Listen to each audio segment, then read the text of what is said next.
So I wanted to share with you guys a tip that I've been using for the last maybe 10 years of my life, and it's made painting dark scenes just as easy as it can be. Um, so here it is.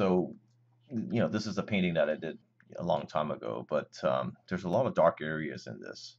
And when you zoom into it, it's really hard to paint in any kind of detail. And a lot of times you need it to be a little brighter just to be able to paint it in and make sure your black values are all consistent. Otherwise, it'll show through and it won't be a very good painting in the end.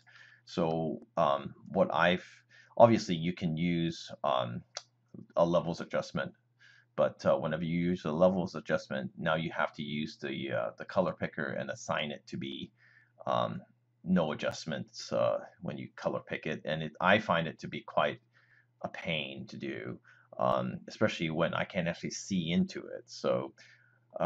What I like to do and what I've been doing is assign a hotkey. It's a hardware brightness. So what you're going to see in the lower right is image from my webcam because that's the only way you can pick it up. But if you look at that image now, I've set it up so that it will brighten up the scene. It can contrast up the scene, and you can reset it back to normal. So what's cool about this is that I can just brighten it up and I can see detail now. I can start painting. So here I'll just now I can actually paint in little bits of detail. I can see into it. I can color match it, no problem.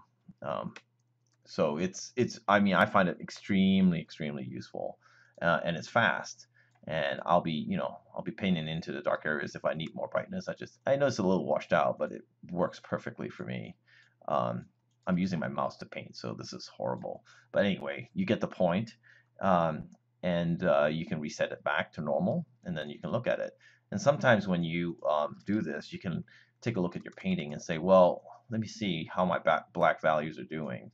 Obviously, things that are further in the background shouldn't be as black and inky, and sometimes they are because you've photo bashed it or you've put things in there and you don't realize that, oh my God, it's okay, it's a little bit on the dark side or a little bit too inky.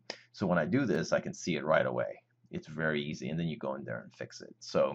And whatever you color pick, obviously, since it's a hardware based, you're always going to pick the right color.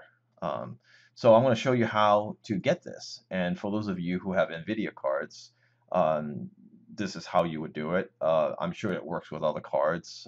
You'll have to find a way. I'm not really particularly sure how to do that, but for NVIDIA card users, here's how. So what you do, this is my desktop. So you right click and you get NView Desktop Manager.